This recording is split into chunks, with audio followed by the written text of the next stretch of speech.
So one of the most common questions that I get as a 22-year-old basketball trainer is how do I, as a Division III player, train NBA players? There's really three main ways that I explain to people how that works. So first off, coaching and playing is a completely different art. There's been plenty of coaches who were not great players and played at the Division III level who've had a lot of success on the NBA level. Frank Vogel won an NBA championship with the Los Angeles Lakers.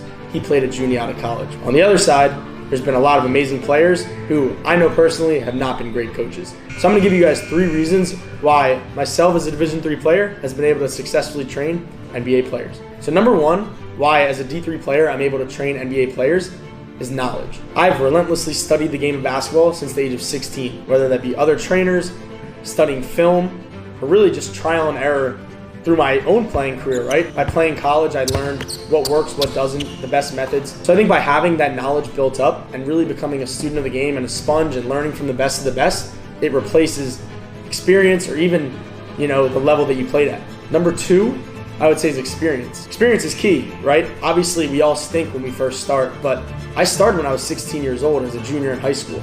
And I think the biggest thing for me throughout my journey was that I was never afraid to fail, right? I tried different methods. When I first started, I used just the methods that I did on myself growing up. The main thing for me was that I was never afraid to fail.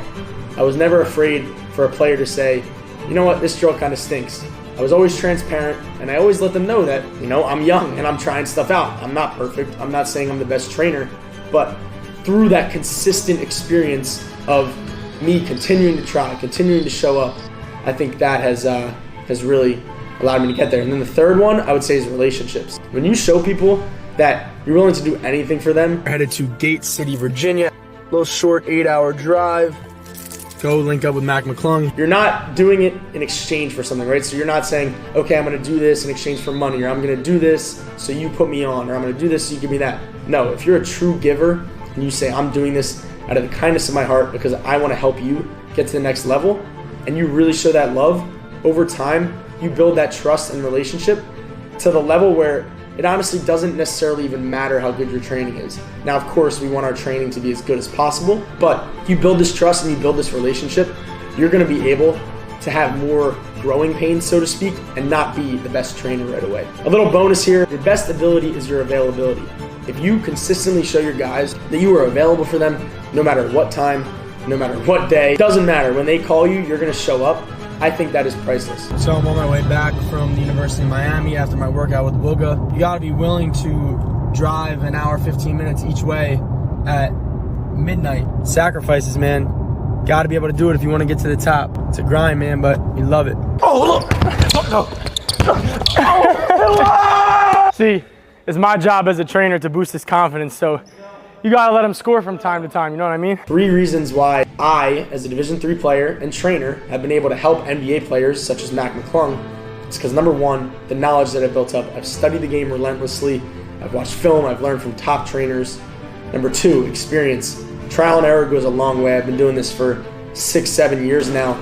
Just over time, you really build up that confidence and find methods that work for you. And number three, probably the most important, is relationships. If you show guys that you really care and you really love them, it goes a long way, and you're gonna be able to go through more growing pains and ultimately gain their trust, and they're gonna wanna keep working with you. So this was kind of a new style of video that I was trying out. I hope you guys enjoyed. I wanna make a lot more content like this, short form, maybe 3, 4, 5 minutes, just to give you guys some nuggets and some thoughts and what I'm thinking and how I can help you guys out. So let me know what you think in the comments. I really think this can help you guys. I wanna bring a lot of value to you and connect with you guys on a more personal level. So if you guys have any questions you want to put in the comments, I would love to make this kind of a series on almost like Ask Coach Coop, and I'll shout you guys out and answer your question in the next video. So appreciate you guys. See you next video.